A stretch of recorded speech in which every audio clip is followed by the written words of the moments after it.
belajar pada tempat yang tidak semestinya. Betul sekali. Kalian debat, masih ingat tentang ciri-ciri polutan. Yang pertama adalah adanya melebihi normal, yang kedua berada di waktu yang tidak tepat, dan yang ketiga berada di tempat yang tidak semestinya. Lihatlah hari ini apa yang saya bawa. Air kotor ya, airnya kotor sekali. Apa yang kalian pikirkan tentang air ini? Ganindra, apa yang kamu pikirkan? Ini tercemar ya airnya. Betul. Kalau tercemar berarti Dedek apa lagi yang kamu pikirkan? Airnya tidak bersih. Oke. Wah, hari ini kita akan belajar tentang pencemaran air.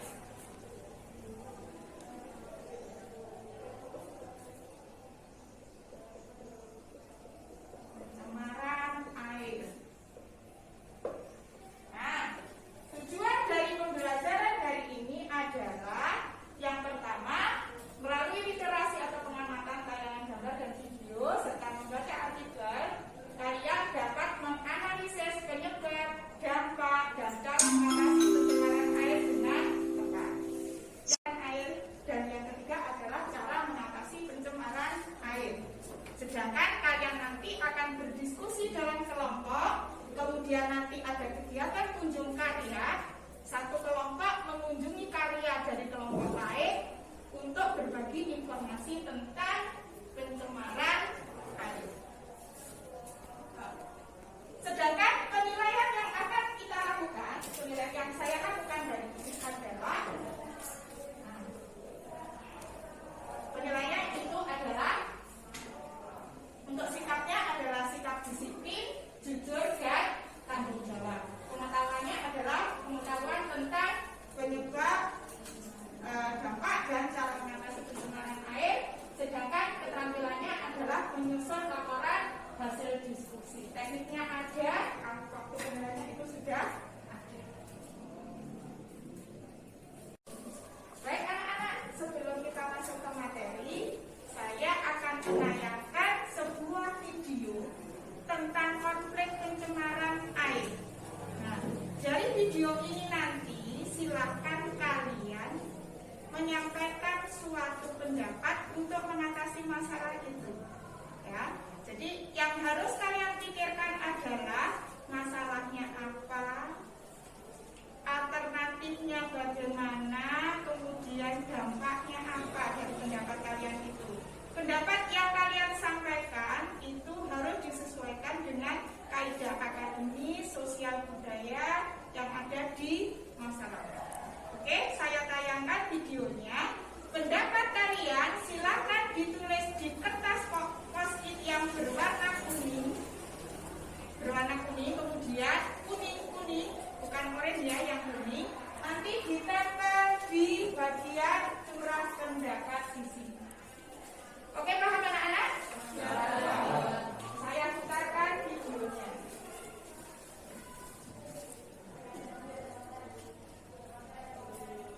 Masih bersama saya Ibu Yunita dalam Kompas Kediri. Saudara, sejumlah sungai di Kabupaten Blitar berubah menjadi keruh dan mengeluarkan bau tak sedap setelah tercemar limbah kotoran sapi. Limbah yang juga membuat sumur warga tak bisa digunakan lagi itu berasal dari salah satu pabrik susu. Sejak beberapa hari terakhir, kondisi Sungai Genjong dan Kubu di Kecamatan Mendut, Pinangkau Sukaja, Kompas TV, Blitar, Jawa Timur. Oke, silakan kalian tulis pendapat kalian dan tempelkan di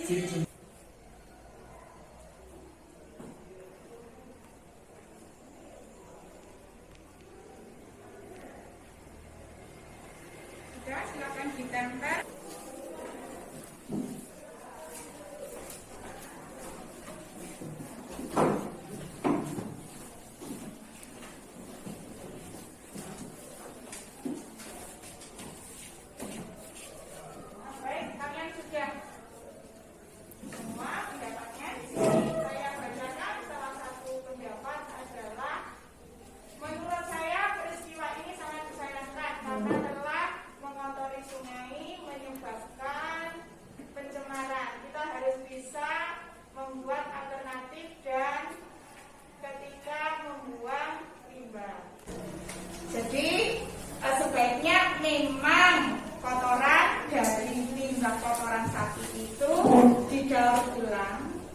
didaur ulang untuk dibuat biogas atau untuk pupuk, supaya limbahnya itu tidak mencemari perairan di sekitar Lini dan Doko.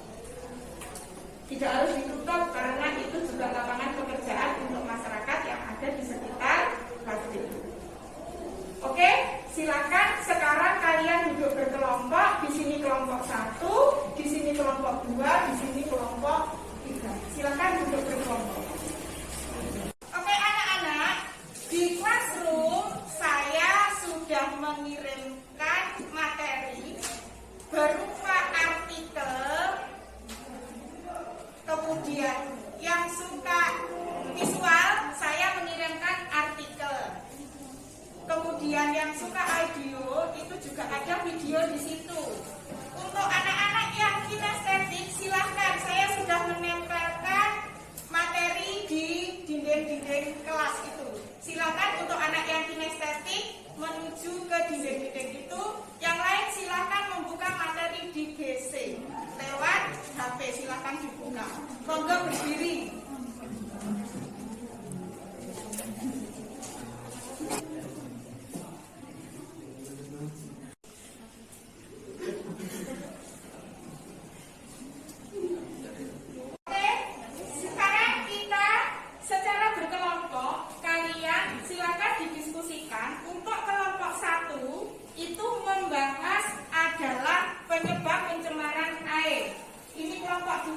Membahas dampak pencemaran air, dan kelompok 3 membahas cara menanggulangi pencemaran air. Silakan jawaban kalian dituliskan di kertas plano dan nanti silakan ditempel. Kelompok 1 ditempel di sebelah sini, kelompok 1, kelompok 2 di sebelah sana, itu yang ada kesepakatan kelas, dan kelompok 3 di yang warna hitam itu. Nanti secara bergiliran kelompok yang 1 akan mengunjungi kelompok lain dan kelompok lain memberikan penjelasan. Ingat, bagi pembagian tugas di dalam kelompok, ada yang menuliskan, ada yang mencari materi, dan nanti ada yang bagian mempresentasikan hasil pekerjaan kalian pada kelompok yang mengunjungi kalian. Ada pertanyaan? Ya, silakan dikerjakan sekarang. Oke, kelompok 1 sudah selesai lebih dulu karena kelompok yang 2 masih mengerjakan. Maka untuk kelompok 1 akan saya kirimkan tugas berupa live sheet yang bisa kalian lihat di GC ya. Silakan dilihat di GC. Saya mengirimkan live sheet tentang cara ide kreatif untuk mengatasi pencemaran air. Sudah selesai 3 kelompok memajak hasil karya, hasil diskusinya. Sekarang saya beri kesempatan dari kelompok 3 dulu. Silakan mengunjungi kelompok 1. Kelompok 3 silakan berkunjung ke kelompok 1. Anggota kelompok 1 tadi yang bertugas memberi penjelasan kepada kelompok 3. Kemudian nanti dari kelompok 1, kelompok 3 berkunjung ke kelompok 2. Demikian juga nanti dilanjutkan kelompok 1 mengunjungi kelompok 2 dan seterusnya. Sekarang silakan dimulai dari kelompok 3 mengunjungi kelompok 1. Silakan. Mengarah pada eutrofikasi. Yang kedua, sampah organik seperti air comberan, sewakin menyebabkan. Tidak, semua setuju dengan pendapatnya kelompok. Ya, silakan bergeser ke kelompok berapa itu? Kelompok 2. Nah, kalian tadi sudah berpikir, berdiskusi, tentunya ada ketegangan di pikiran kalian. Mari kita stop sejenak. Tangannya letakkan di atas meja. Tangan letakkan di atas meja. Matanya dipejamkan. Tarik nafas dalam-dalam. Lepaskan. Rasakan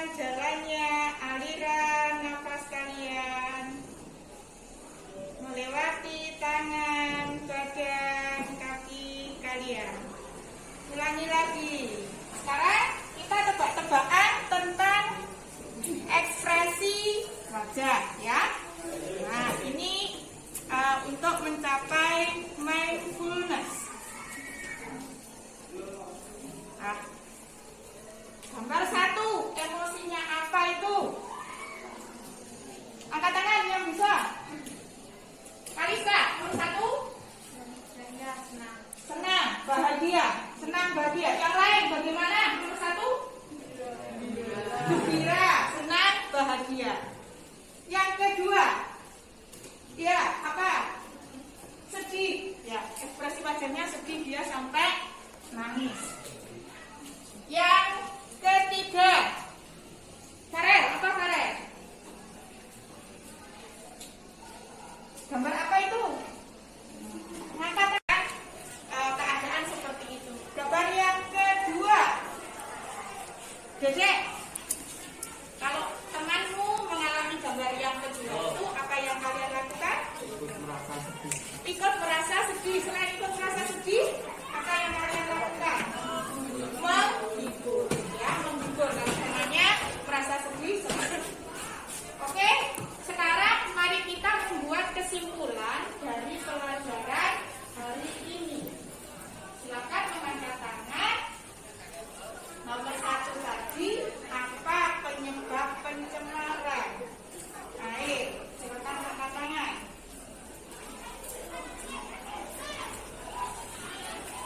Ya, Kalista? Pencemaran air disebabkan oleh limbah. Disebabkan oleh limbah. Limbah apa saja? Limbah? Pabrik. Apa lagi, Kalista? Rumah tangga. Limbah apa lagi? Limbah pertanian. Jadi penyebab pencemaran itu adalah adanya limbah pabrik, limbah rumah tangga, dan limbah pertanian. Oke? Sekarang saya akan memberikan soal tes, hanya 5 soal. Silakan dibuka di classroom kalian. Di situ ada Google formulir, ada 5 soal. Silakan dijawab dan langsung dikirim.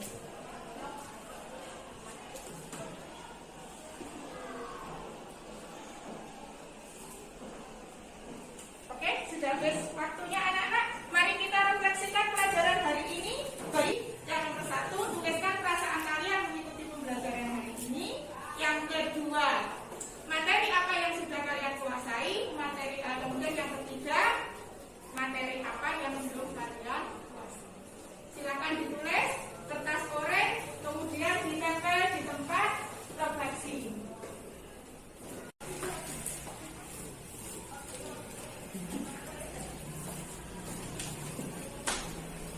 Makanya senang, gembira. Rata-rata ini senang. Alhamdulillah semua senang mengikuti pembelajaran. Oke? Waktunya bel sudah berbunyi. Jangan lupa untuk pertemuan minggu depan kita akan belajar tentang pencemaran tanah. Mari kita akhiri pelajaran hari ini dengan mengucap Alhamdulillahirabbil alamin. Terima kasih. Assalamualaikum warahmatullahi wabarakatuh. Waalaikumsalam warahmatullahi wabarakatuh.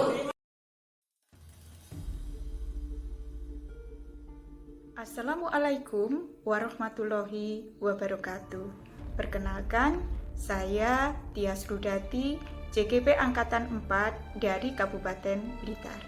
Izinkan saya melakukan refleksi dari pembelajaran aksi nyata yang telah saya lakukan beberapa waktu yang lalu. Perasaan yang saya rasakan setelah melaksanakan aksi nyata adalah senang dan bahagia karena saya dapat melakukan hal baru yang sebelumnya belum pernah saya kerjakan. Meskipun dalam pelaksanaannya masih banyak hal-hal yang perlu ditingkatkan dan disempurnakan. Saya juga merasa sangat senang melihat situasi pembelajaran di mana anak-anak juga merasa senang karena mereka belajar dengan situasi yang baru yang sebelumnya belum pernah mereka rasakan. Pembelajaran yang saya dapat dari aksi nyata tersebut bahwa sebagai guru kita harus melayani berbagai kebutuhan siswa karena setiap individu itu mempunyai kebutuhan yang berbeda-beda. Jadi yang saya lakukan adalah memetakan kebutuhan belajar anak berdasarkan gaya belajarnya. Setelah saya petakan, kemudian saya menyiapkan strategi untuk kegiatan pembelajarannya. Yang saya pilih adalah diferensiasi konten dan diferensiasi proses. Terlihat anak-anak antusias karena kebutuhan belajar mereka terpenuhi dan terfasilitasi.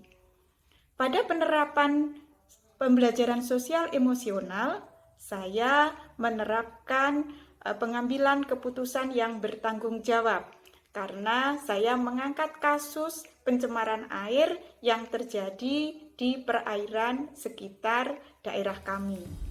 Anak-anak belajar menyampaikan keputusan yang bertanggung jawab dari terjadinya peristiwa pencemaran itu.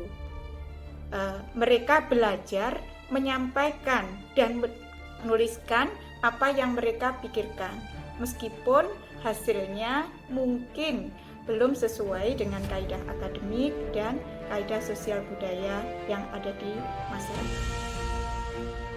Tindak lanjut yang akan saya ambil dari penerapan aksi nyata pembelajaran berdiferensiasi dan pembelajaran sosial emosional adalah saya akan tetap berusaha menerapkan hal tersebut supaya nantinya terbiasa sehingga pembelajaran dapat berjalan dengan baik. Selain itu, saya juga akan berusaha mendiseminasikan pembelajaran berdiferensiasi dan pembelajaran sosial emosional kepada rekan-rekan sejawat agar mereka mau menerapkan strategi pembelajaran berdiferensiasi dan pembelajaran sosial emosional. Demikian refleksi dari saya. Terima kasih. Assalamualaikum warahmatullahi wabarakatuh.